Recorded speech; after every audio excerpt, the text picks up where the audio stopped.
거기 어떤 노인 한 분이 거기서 이제 사시는 거예요. 근데 이분이 자기가 어떻게 예수를 믿고 구원을 받았는지 그 구원 간증을 명확하게 하셨어요. 그 전에 다른 그 선교하러 오신 분들이 이분에게 복음을 전했고, 이분이 그 복음을 통해서 확신을 가지고 계시더라고요. 근데 이제 이분은 교회를 나갈 수 있는 형편이 안 됩니다.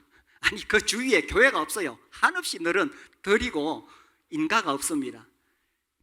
그렇지만 십자가 복음의 말씀을 듣고 분명한 확신을 가지고 있었습니다.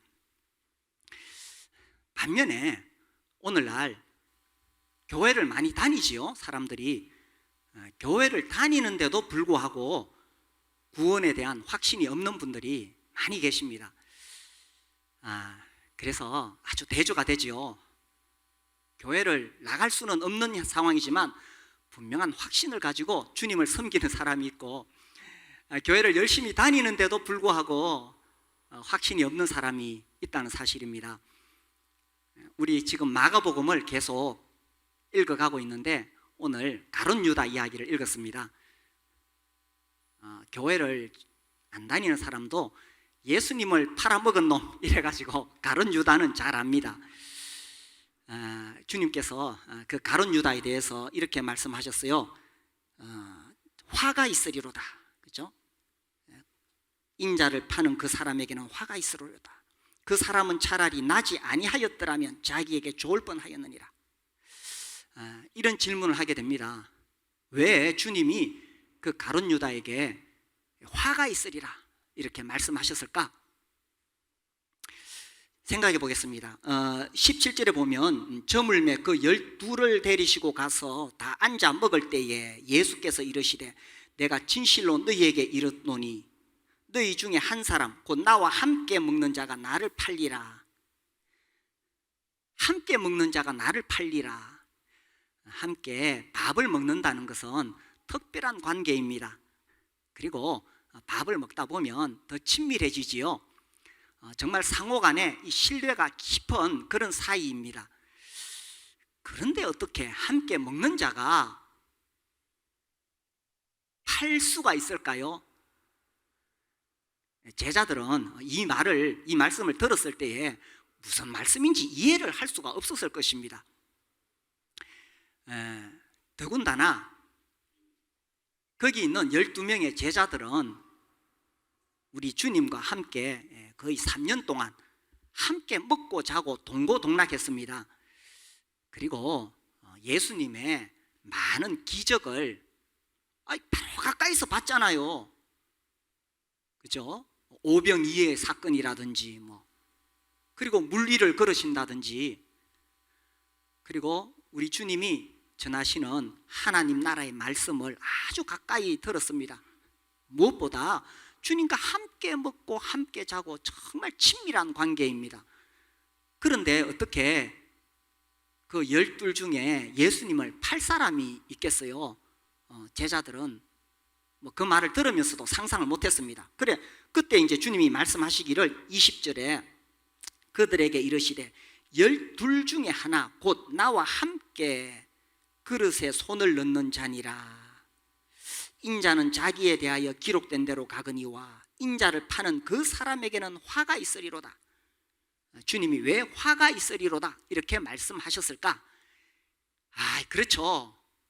그렇게 3년 동안 동고동락했는데 자기 스승을 팔아먹다니 괘씸한 놈이지요. 아주 나쁜 놈이지요. 그러니 주님이 화가 있으리로다 이렇게 저주한 것일까? 사실 우리가 살아가면서 이 대인관계에서 안 좋은 느낌을 받을 때가 있잖아요. 그 중에서 배신감을 느낄 때, 정말 내가 믿었고 내가 신뢰했고 내 속에 있는 이야기까지 다 했는데 어느 날 그 친구가 나를 배신했다. 이건 정말 날카로운 칼로 내 심장을 찌르는 것보다 더 아픕니다. 그러니까 우리 주님도 그런 배신감에서 화가 있으리로다 이렇게 말씀하셨을까? 그런 의미는 아니죠. 우리가 우리 주님이 어떤 분이신가를 알게 되면 그런 의도로 말씀하신 게 아닙니다.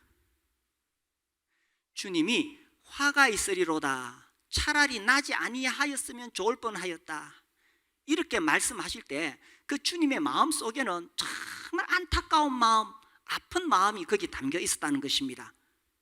아니, 그렇게 3년 동안이나 주님과 함께 살면서 그 놀라운 주님의 기적을 보고 그 가까이서 주님의 말씀을 듣고서도 예수님을 믿지 못해서 떠나가다니 정말 안타까운 마음이 여기에 담겨 있는 것입니다. 그렇죠, 그죠? 아니, 상상이 잘 안 되잖아요, 그죠? 우리는 예수님 눈으로 안 봤지만 믿잖아요. 그런데 가룟 유다는 정말 주님과 함께 그렇게 살고 있었는데도 예수님을 못 믿다니 얼마나 안타까운 사실입니까? 그러니 주님이 진짜 안타까운 마음으로 왜 못 믿을까? 화가 있으리로다, 이렇게 말씀하신 거예요. 제가 이 말씀을 묵상하면서 아니, 사실은 이런 현상이 지금 우리 주위에서 계속 일어나고 있다는 사실입니다. 많은 사람들이 교회에 가서 뭐 예배 드리러 가죠, 주일날. 또 성경 공부도 하고 그렇게 또 성도들끼리 교제도 나누고, 그럼에도 불구하고 구원받지 못한 사람들이 많이 있다는 것입니다. 그래서 제가 이 말씀을 보면서 우리 교회에는 정말 한 사람도 이런 사람이 있어서는 안 되겠다 하는 그런 절박한 마음이 생겼습니다. 이렇게 주일날 나와서 예배 드리고 또 성경 공부도 하고 또 목장에서 또 함께 교제하고 우리 성도들 함께 먹고 함께 삶을 나누고 얼마나 이렇게 우리가 주님 중심으로 살아가고 있습니까? 그런데 그럼에도 불구하고 우리 가운데 구원받지 못한 사람이 생긴다면 이거 얼마나 안타까운 일입니까? 이 가룟 유다가 그랬던 거예요. 근데 이제 제가 이렇게 복음을 전하다 보니까 이런 질문을 들었습니다. 아니, 가룟 유다에게 무슨 잘못이 있느냐? 누군가는 예수를 팔아야 되고 그것은 예정된 일이 아니냐? 그럴듯하죠, 그죠? 누군가는, 제자 중에 누군가는 팔아야 되는데 가룟 유다가 그 역할을 했으면 뭐가 잘못된 거냐? 사실 이것은 우리 인간의 논리와 상식으로는 이해할 수 없는 분야입니다. 하나님의 주권과 인간의 자유의지에 대한 이 참 풀리지 않는 신비로움이 있습니다. 뭐 신학자들도 이거 몰라요. 제가 지난주에도 하나님의 선택과 예정이라는 이 얇은 책을 하나 봤습니다. 이 신학을 쉽게 풀어서 전한다고 알려진 R.C. 스포롤이라는 사람이 쓴 책인데, 그 책 앞에는 이렇게 돼 있어요. 이 풀 수 없는 수수께끼에 대해서 늘 뒤로 뿔로만 있을 것이냐, 여기에 대한 명쾌한 답이 여기 있다. 그래, 뭐라 그런가 보자. 내가 읽어보니까 결정적인 순간에 가면 이분 대답이 나도 모른다. 당연하죠. 이제 가장 기본적인 질문이 선악과 아닙니까? 하나님은 다 아시잖아요. 그러니 아담이 선악과 따먹을 걸 또 아셨을 것입니다. 아시면서 왜 선악과를 만들었느냐? 나도 모릅니다. 그래서 우리가 알 수 있는 영역이 있고 모르는 영역이 있습니다. 특히 하나님의 주권과 인간의 자유의지에 대한 부분이 그러합니다. 뭐 여러 가지 신학적인 설명이 있습니다만은 뭐 이 시간에 신학 시간 아니니까.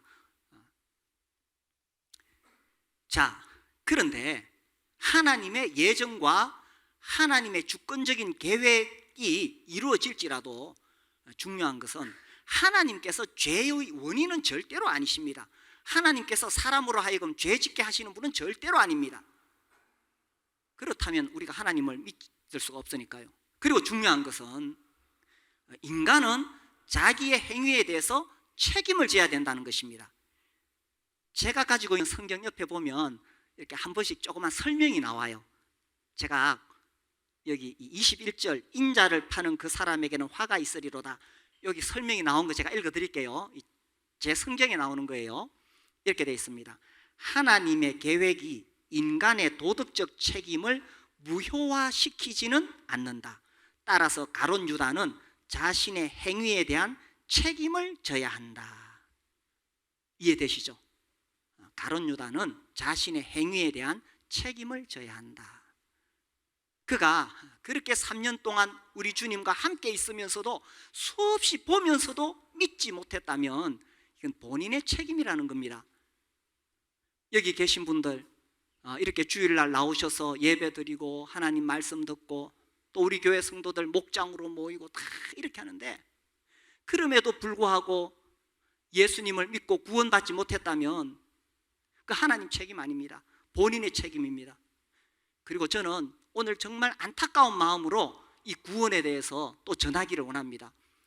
왜 주님이 이 가룟 유다에게 화가 있으리로다 말씀하셨느냐? 너무 안타까운 거예요. 아니 그렇게 3년 동안 같이 있었는데 왜 못 믿었을까?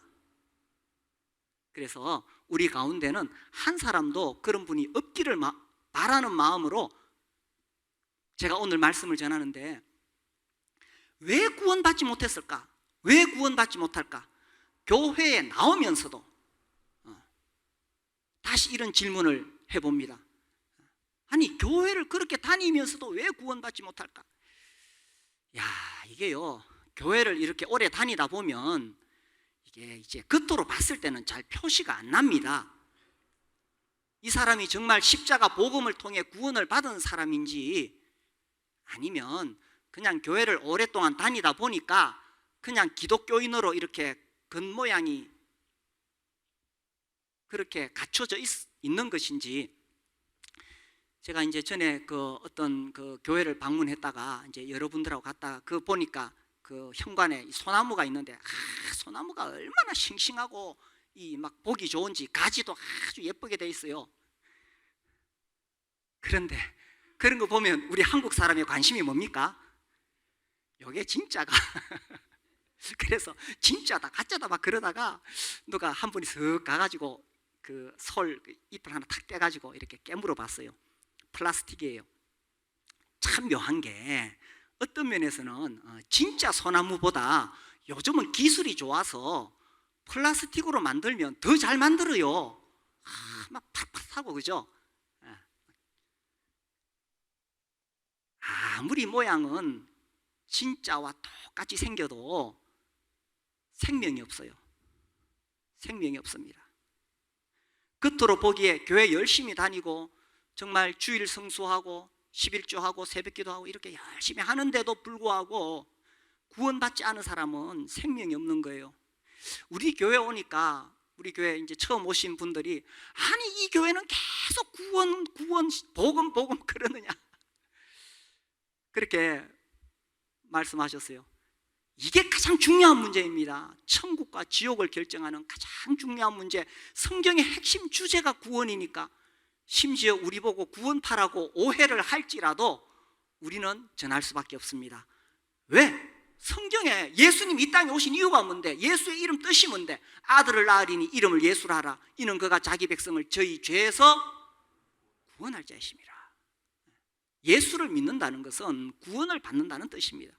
그런데 안타깝게도 교회에 와서 예수를 믿는다 하는데도 구원을 받지 못했다면 이건 문제잖아요. 그래서 저는 기회가 있을 때마다, 특별히 이번에 마가복음을 시작하면서 제가 작정하고 정말 복음이 무엇인가를 다시 한번 우리가 생각해 봤으면 좋겠다는 마음입니다. 이미 구원을 받은 사람이라면 더더욱 이 십자가 복음이 얼마나 놀라운 것인가, 나 같은 죄인이 구원받았다는 사실이 얼마나 놀라운 사실인가. 뭐 이미 10년 전에 20년 전에 구원받아서 이거 뭐 나하고 뭐 당연한 거예요. 이건 아직까지도 복음의 의미를 모르고 있는 거예요. 그래서 마가복음 하면서 저는 또 이 부분을 강조하고 싶은 겁니다. 정말 구원을 받았느냐 점검해 볼 필요가 있습니다. 제가 전에도 이 존 파이프 목사님 이야기를 했죠. 제가 그분 설교를 하나 듣다가 그분 영어로 설교하셔서 제가 영어로 들은 게 아니고 자막으로 봤어요. 이런 말씀을 하셨어요. 그러니까 이 목회하는 사람들, 설교하는 사람의 정말 무거운 짐은 우리 교회에 나오는 사람들 진짜 구원받았느냐? 그러니까 이걸 한 번씩 흔들 필요가 있습니다. 흔들어야 돼요. 그런데 왜 흔드느냐? 구원받았다고 착각하는 사람들의 그 착각이 깨지도록 하려고 흔드는데, 이분이 그런 이야기를 하셨어요. 착각하는 사람들 깨지라고 강하게 이야기하는데 그 사람들은 오히려 꿈쩍도 안 하더래요. 반면에 구원은 받았는데 아직 마음이, 믿음이 연약한 사람들, 이런 사람들은 막 흔들리더래요. 저는 그 이야기에 100% 동의합니다. 공감합니다. 오히려 진짜 구원받은 사람은 자기의 믿음을 진지하게 돌아보게 되죠.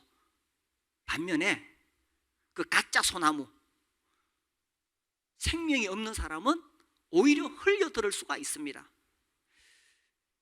그래서요, 교회 다니면서도 구원받지 못한 사람, 제가 보니까 크게 세 유형으로 그렇게 설명을 드리려고 합니다. 어쨌든 이 세 유형의 범주 안에 이게 섞여 있기도 하고 들어갑니다. 첫 번째는 잘못된 확신을 가진 사람. 우리 주님이 직접 말씀하셨습니다. 마태복음 7장 21절 아시죠? 마태복음 7장 21절에서 23절. 나더러 주여 주여 하는 자마다 다 천국에 들어갈 것이 아니요. 딱 여기서 이렇게 나옵니다. 그렇죠? 나더러 주여 주여 하는 자마다 다 천국에 들어갈 것이 아니요. 다 천국에 가지 않습니다. 교회 열심히 다닌다고 다 천국에 가지 않습니다. 다만 하늘에 계신 내 아버지의 뜻대로 행하는 자라야 들어가리라. 이 내 아버지의 뜻은 하나님의 아들 예수님을 구주로 믿고 섬기는 거지요. 그 다음에 22절, 그날에 많은 사람이 나더러 이르되, 자, 적은 사람이 아닙니다. 그날에 많은 사람이 나더러 이르되, 주여 주여 우리가 주의 이름으로 선지자 노릇하며, 선지자는 남을 가르치는 사람, 교사들, 신학자들, 교회 목사들 이라 할지라도 구원받지 않은 사람이 있다는 것입니다. 주의 이름으로 귀신을 쫓아내며, 야, 귀신을 쫓아내는 거 아무나 하는 거 아니에요. 저도 귀신 들린 사람하고 맞닥뜨려 봤는데 쉽게 못해요. 그런데 이 사람이 뭐 다른 게 아니라 주의 이름으로, 예수의 이름으로 귀신을 쫓아냈다는 것입니다. 주의 이름으로 많은 권능을 행하지 아니하였나이까. 병도 고치고 방언도 하고 뭐 아주 신비한 미래도 이야기하고 그렇게 했지만, 그때 내가 그들에게 밝히 말하되 내가 너희를 도무지 알지 못하니, 그 다음에 뭐라고요? 불법을 행하는 자들아 내게서 떠나가라. 마지막 심판날에 주님으로부터 이런 이야기를 듣게 된다면 얼마나 비참한 일입니까? 그러므로 구원의 믿음을 점검해 볼 필요가 있습니다. 근데 이 첫 번째 유형, 이 사람들 잘못된 확신, 내가 선지자 노릇하고 귀신을 쫓아내고 권능을 행하니까 나는 구원받았다, 이 잘못된 확신, 나의 특별한 체험을 주장합니다. 내가 이런 기도하다가 이런 체험을 했다, 내가 이런 환상을 봤다. 자기의 경력을 이야기합니다. 내가 30년 교회 다니고 집사되고 권사되고 장로되었다. 우리 가문이 기독교 집안이다. 내가 교회를 위해서 이렇게 헌신했다. 이 잘못된 것에 근거한 것 아무 소용없습니다. 우리의 구원은 오직 예수 십자가의 복음에 근거한 것이지 나의 행위나 공로, 나의 어떤 특별한 체험에 있는 것이 아닙니다. 이 왜 문제가 되느냐, 이 결국 자기의예요. 자기의.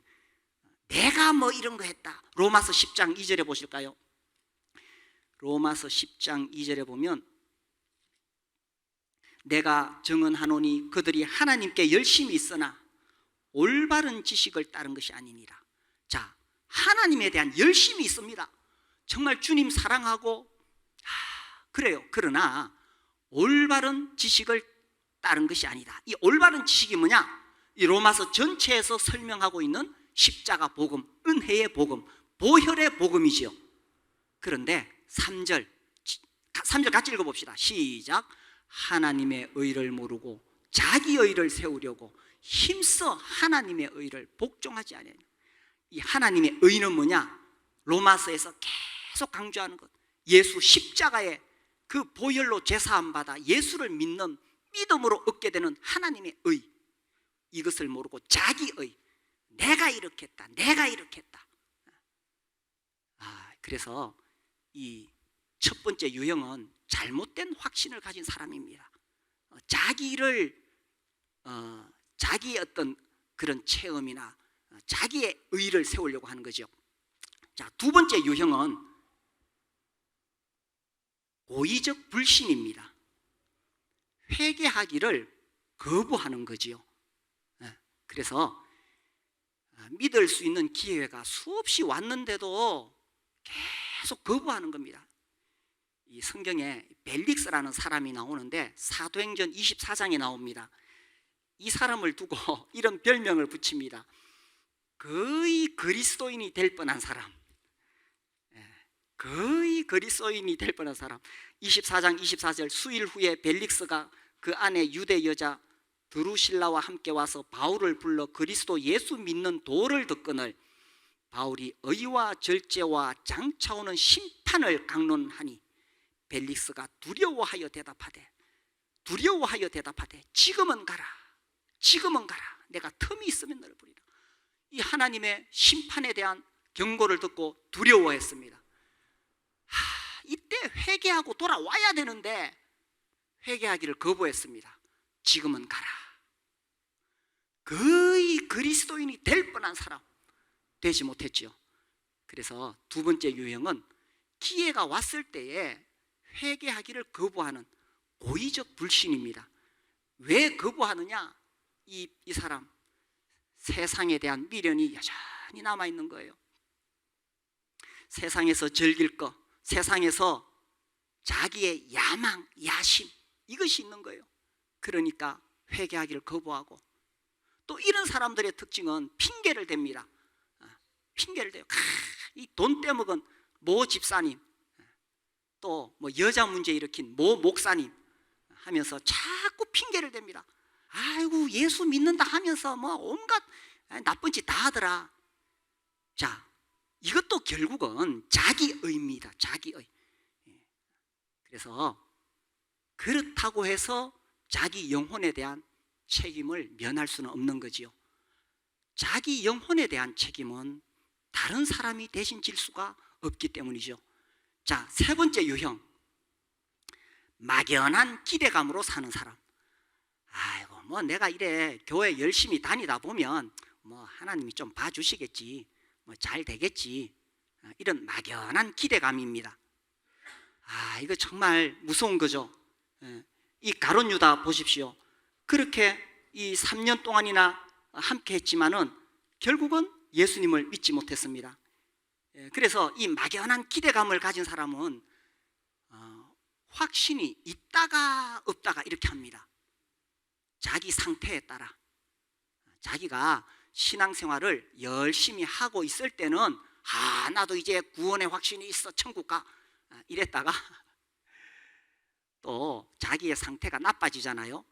그러면 또 이 마음이 무거워지고 두려움이 있습니다. 구원의 확신이 있는 사람은 그렇지 않습니다. 자기의 상태를 보지 않습니다. 오직 십자가 복음을 의지할 뿐이지요. 참 안타깝게도 이 가룟 유다처럼 교회를 그렇게 열심히 다니는데도 이 막연한 기대감으로 뭐 어째 좀 잘 되겠지, 뭐 그래도 하나님이 좀 봐주시겠지, 주고 봐야 알지, 이런 막연한 기대감 속에 살아가는 사람들이 참 많다는 것입니다. 그리고 그렇게 하면 그냥 되는 줄 알아요.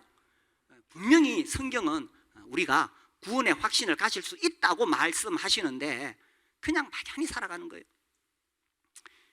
제가 뭐 전에도 한번 말씀드렸나요? 좀 더 기억하시라고. 우리나라에 아주 존경받는 목사님, 지금은 주님께로 가셨지요. 정말 이분은 영화도 만들어졌어요. 누군지 아시겠죠? 이분 설교를 제가 듣다가 이제 이분이 정말 구원받아야 된다 강하게 설교하시는 그 설교를 듣다가 자기 경험을 이야기하는 것을 들었어요. 이제 처음에 이제 그 교회가 시작될 때에 정말 이 목사님을 존경하고 따르면서 그 교회를 참 이렇게 세우려고 정말 헌신된 장로님이 계셨대요. 자기보다 15살 연상인데 이분이 군인이었는데 이제 전역하고 이렇게 작은 중소기업을 하나 이루고 그렇게 참 성품이 훌륭하고 인격적이고 정말 순종하고 참 귀한 분이셨대요. 그런데 이렇게 대화를 하다 보니까 뭔가 영적으로 통하지 않는 게 있어. 왜 그럴까요? 인간적으로 아무리 선하고 훌륭해도 구원받지 않은 사람에게는 이 영적인 교류가 되지 않습니다. 어떤 면에서요, 좀 성질이 더럽고 그래도 구원받은 사람은 영적인 흐름이 있어요. 이것은 육으로 난 것은 육이요, 영으로 난 것은 영이기 때문입니다. 그래서 이 목사님이 언젠가는 내가 참 저분에게 한번 구원을 점검해 봐야 되겠다. 어느 날 그런 기회가 왔어요. 두 사람이 딱 같이 앉았습니다. 그때 딱 단도직입적으로 물었습니다. 장로님, 구원받았습니까? 장로님 굉장히 당황했습니다. 구원받지 못한 사람이 이런 질문 받으면 대체로 다 당황을 합니다. 두 번째, 화를 냅니다. 구원받은 사람은 그런 질문 받으면 내가 예수의 피로 구원받았다고 막 당당하게 이야기하고 기뻐합니다. 구원받지 않은 사람은 대체로 당황하고 화를 냅니다. 내가 그걸 어떻게 알아요? 죽어봐야 알지. 그래서 단도직입적으로 물었습니다. 장로님, 지금 죽어도 천국 갈 수 있습니까? 아니, 어느 누가 감히 장로님에게 그런 질문을 할 수 있겠어요?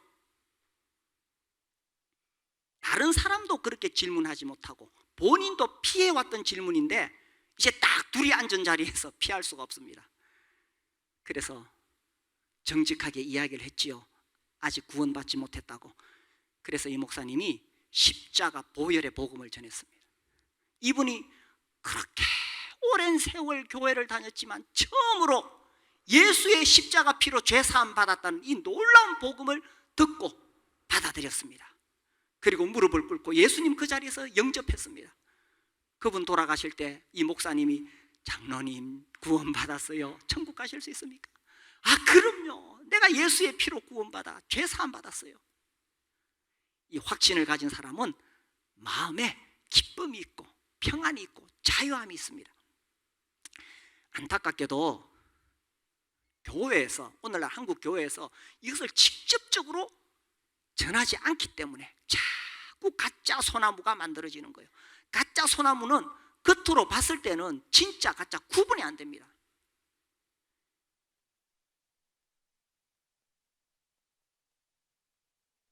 그래서요, 이 막연한 기대감으로 사는 사람들은 이 특징이 십자가 복음을 자기에게 직접적으로 적용하지 않습니다. 교회를 다니니까 예수님이 세상 죄를 지고 가시고 우리 죄를 위해 죽으셨다는 거 다 압니다. 그런데 문제는 뭡니까?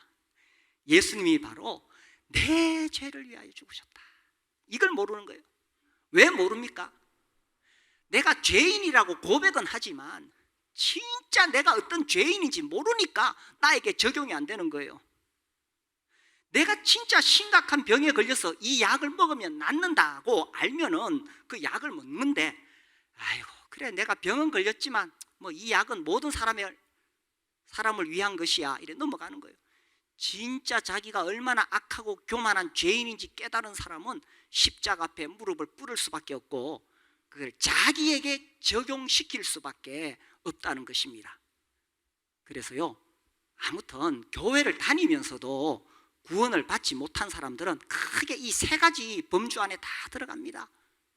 잘못된 확신을 가지고 있든지, 주여 주여 내가 주의 이름으로 선지자 노릇하며 이 착각 속에 살아가는 거죠. 두 번째는 고의적 불신, 회개하기를 거부하는 것. 세 번째는 막연한 기대감으로 뭐 어째 되겠지. 그러나 성경은 우리가 구원의 확신을 가질 수 있다, 죽어봐야 아는 것이 아니라 지금 내가 영생을 가지고 있다는 것을 알 수 있다라는 것을 명확하게 증언하고 있어서 우리로 하여금 불안하게 하지 않습니다. 요한일서 볼까요? 요한일서 5장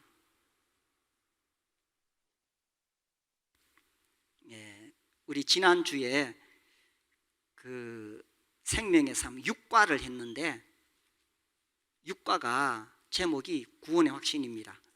요한일서 5장 저 뒤에 있죠. 5장 13절 내가 시작 내가 하나님의 아들의 이름을 믿는 너희에게 이것을 쓰는 것은 너희로 하여금 너희에게 무엇이 영생이 있음을 어떻게 알게 하려 함이라. 자, 이게 중요합니다. 알게 하려 함이라. 하나님의 아들의 이름 예수를 믿는 우리에게 왜 이 성경을 기록하셨느냐? 우리로 하여금 우리에게 영생이 있다는 사실을 알게 하려고 썼다는 것입니다. 그래서 죽어봐야 아는 것이 아니라 지금 내게 영생이 있다는 사실을 내가 알 수 있다는 거지요. 자, 그래서 어떻게 구원의 확신을 가질 수 있느냐? 자, 첫 번째로 이게 가장 중요한 겁니다. 객관적인 근거가 있다는 것입니다. 객관적인 근거, 그게 뭐냐? 우리가 믿는 십자가의 복음은 역사적으로 이루어진 사실이라는 것입니다. 하나님의 아들 예수께서 인간의 몸을 입고 이 땅에 오셨습니다. 예수님 이 땅에 오신 거 역사적 사실이잖아요. 그러니까 BC와 AD로 나누지요. Before Christ, BC, 예수님 이전과 아노 도미네, 우리 주님 오신 이후에 우리 주 안에 이렇게 이거 역사적 사실입니다. 그리고 예수님이 십자가에 못 박혀 죽으신 것도 역사적 사실입니다. 그리고 그 주님이 부활하신 것도 역사적 사실입니다. 그래서 예수님의 십자가와 부활을 통해서 우리의 구원이 이루어졌다는 거죠. 주님이 십자가에서 피 흘리셔서 피 흘림이 없은 적 사함이 없느니라. 그죠? 생명이 피에 있으므로 피가 죄를 속하느니라. 그래서 예수님의 피로 우리 죄를 이미 다 씻어 주셨다는 것은 역사적 사실, 이미 이루어진 사실. 그래서 이 객관적인 근거가 있다는 것입니다. 사람들이 이 구원의 문제를 점검할 때 자꾸 자기 속을 들여다보려고 하는데, 아이고 우리 속은요 하루에도 12번 바뀌잖아요. 그러니까 자기 속을 들여다보면 안 돼요. 아침에 좋았다, 또 좀 지나면 삐져버리고, 그죠? 그래서 우리의 속을 들여다보면 안 돼요. 이 객관적인 근거가 우리 구원에 변하지 않는 근거가 됩니다. 그래서 이미 이루어진 그 사실을 성경에 이렇게 명확하게 기록해 두었습니다. 그죠? 주님이 약속하셨어요. 하나님의 아들의 이름을 믿는 너희에게 이것을 쓰는 것은 너희로 하여금 너희에게 영생이 있음을 알게 하려 하심이라. 그죠? 기록된 말씀, 이것이 객관적인 근거입니다. 자, 그 다음에 여기서 끝나지 않습니다. 이 확실한 객관적 근거 위에서 구원을 받은 사람에게는 삶에서 변화가 일어납니다. 제가 종종 이런 질문을 받습니다. 우리의 구원이 나의 행위와 무관하고 나의 공로와 무관하다면 예수 믿고 지 맘대로 사는 사람은 어떻게 된 겁니까? 그런 사람 구원받지 못했지요. 진짜 이 객관적 근거 위에서 예수님을 영접한 사람에게는 어떤 식으로든지 변화가 일어나게 되어 있습니다. 아니, 예수 믿고 구원받았고 성령을 모셨는데 아무 변화가 없다. 아니요, 그렇지 않습니다. 18세기에 스코틀랜드의 샌디먼이라는 목사를 중심으로 이 샌디먼파가 형성이 됩니다. 이제 이분의 주장은 이신칭이, 그러니까 행위나 어떤 체험이 아니라 오직 믿음으로 구원을 받는다, 이거를 강조하려고 했어요. 그리고 이 성경의 권위를 높이려고 했습니다. 자, 그런데 우리가 성경을 공부하거나 신앙생활을 하는 데 있어서 한쪽으로 너무 치우치게 되면 이게 문제가 되어져요. 성경을 우리가 바르게 읽고 이해하는 것이 굉장히 중요합니다. 근데 이분이 한쪽으로 치우쳤어요. 그러니까 네 감정이나 네 체험이나 이런 거 아무 소용없어. 그냥 성경에 이렇게 기록되었잖아. 그러니까 너는 구원받았어. 요렇게 극단적으로 가면서 관념적인 믿음에 빠지게 되었습니다. 이걸 샌디먼파라 그래요. 그러나 이쪽 사람들은 너무 이쪽으로 간 거죠. 중요한 것은 정말 예수 믿고 구원받은 사람에게는 관념적 믿음으로 끝나지 않고 이 십자가 복음을 머리로 이해하는 데 끝나지 않고 틀림없이 그 안에서 변화가 일어나게 됩니다. 제가 한 번씩 조나단 에드워즈 이야기하죠. 신앙감정론이라는 책을 제가 설교할 때마다 몇 번씩 소개했습니다. 18세기에 미국의 제1차 대각성 운동이 일어났을 때에 사람들이 막 변화가 일어났어요. 그런데 그들 중에서 가짜가 많았어요. 단지 감정적으로 흥분했던 가짜들. 그래서 에드워즈가 가짜 말고 진짜 예수 믿고 구원받아서 변화된 사람이 어떤 사람일까를 추적해서 쓴 책이 그 책입니다. 그분의 주장은 진짜 예수 믿고 구원받으면 우리 감정의 변화가 온다. 그러니까 쉽게 말하자면 거룩한 감정이 생긴다는 거예요. 그 거룩한 감정이 뭡니까? 아니, 예수 피로 죄를 다 사함받았으니까, 과거 현재 미래의 죄가 용서받았으니까 내 마음대로 살아야 된다는 그런 겁니까? 아니에요. 오히려 정말 예수 믿고 구원받은 사람은 이전과 달리 죄에 대해서 매우 민감해집니다. 전에는 웬만한 죄를 지어도 뭐 그렇게 고민하지 않아요. 그러나 구원받은 사람은 그것 때문에 가슴 아파합니다. 예수님이 내 죄 때문에 그렇게 십자가에 모진 고난 받으셨는데. 거룩한 감정, 우리 주님을 사랑하는 마음이 생기고 하나님 말씀을 사랑하는 마음이 생기고 이 복음을 전하고 싶고 이런 여러 가지 변화들이 일어난다는 것입니다.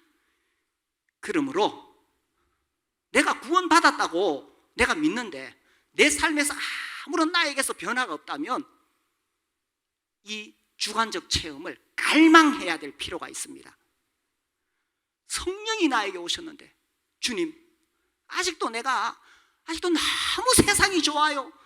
돈 더 많이 벌고 싶고 더 출세하고 싶고 내가 에너지를 여기다 다 쏟고 있어요. 그래서 주님이 주신 사명 감당하지 못하고 있어요. 다시 돌아와야 됩니다. 그러면서도 그래도 나는 구원받았어. 30년 전에 이런 말씀 받았어. 아니, 30년 전에 받은 그 말씀 지금 이야기하면 안 돼요. 30년 동안 내가 신앙생활 해왔고 구원받았으면 틀림없이 내 삶에 그만한 변화와 성숙이 있는 것이 당연하잖아요. 그래서 내 안에 아무런 변화도 없다면 다시 출발해야 됩니다. 어떻게? 내 속을 들여다보면 안 돼요. 내 속을 들여다보면 여전히 나는 이기적이고 죄밖에 없어요. 더러워요. 부패하고 만물보다 거짓되고 부패한 것이 마음이라. 내 속 보면 안 돼요. 뭐 보느냐? 다시 객관적인 근거로 돌아가야 됩니다. 이미 이루어진 사실, 기록된 말씀, 십자가를 통해서 거룩하신 하나님의 아들 예수께서 그 십자가를 통해서 나를 위해 무엇을 이루어 주셨느냐? 그분이 십자가에 머리에 가시관 쓰시고 두 손 두 발 피 흘리셔서 그 피로 내 죄를 다 씻어 주셨다는 이 객관적 근거, 그리고 이것을 명백하게 증언하고 있는 하나님의 말씀, 다시 이리로 돌아가야 됩니다. 그래서 이 객관적인 근거를 딱 붙잡고 그 다음에 이제 내 안에 있는 성령을 통해서 변화가 일어나기를 갈망하는 거예요. 그래서 구원의 확신은 살아갈수록 깊어진다는 것이 내가 완벽한 사람이 된다는 뜻은 아닙니다. 그렇죠. 우리는 여전히 넘어지고 엎어지고 합니다. 그러나 정말 이렇게 부족하고 연약한 나를 예수께서 구원해 주셨다는 그 놀라운 사실, 이 십자가의 보혈의 더 깊은 의미를 깨닫고 결국 자랑하는 것은 예수밖에 없는 거지요. 그래서 가룟 유다 얼마나 불행합니까? 참 그렇게 같이 살았는데, 그죠? 그러나 이 복음이 비밀이기 때문에 교회를 그렇게 열심히 다녀도 못 깨닫는 사람은 못 깨닫습니다. 전해주기를 제대로 안 전해주고 들을 때도 피상적으로 이해해요. 그러나 우리 가운데 정말 구원을 받았다는 것은 얼마나 놀라운 일입니까? 우리가 정말 기뻐하고 노래해야 될 일입니다. 혹 우리 가운데 아직도 이 구원의 확신이 없는 분이 계시다면 제가 말씀드렸죠? 객관적 근거, 이미 이루어진 사실, 기록된 말씀을 붙잡으시길 바랍니다. 그리고 이제 예수님을 정말 인격적으로 모셔드리고 성령께서 내 안에서 역사하셔서 내가 변화된 삶을 살 수 있게 되려고 그렇게 하나님을 갈망하시게 되기를 바랍니다. 그래서요, 우리가 이 땅 떠나는 동안에 저도 주님 앞에 갔을 때 주님 저한테 책임을 물으실 거잖아요. 아니 매주 교회 나왔는데 너 구원의 확신을 점검했느냐 할 때 제가 좀 당당하게 해주세요. 여기 계신 분들 모두 이 십자가의 놀라운 보혈의 능력으로, 이 복음으로, 십자가 복음으로 정말 구원의 확신을 가지고 남은 생에 주님을 위해서 또 이 복음을 전하면서 그렇게 살아갈 수 있게 되기를 바랍니다.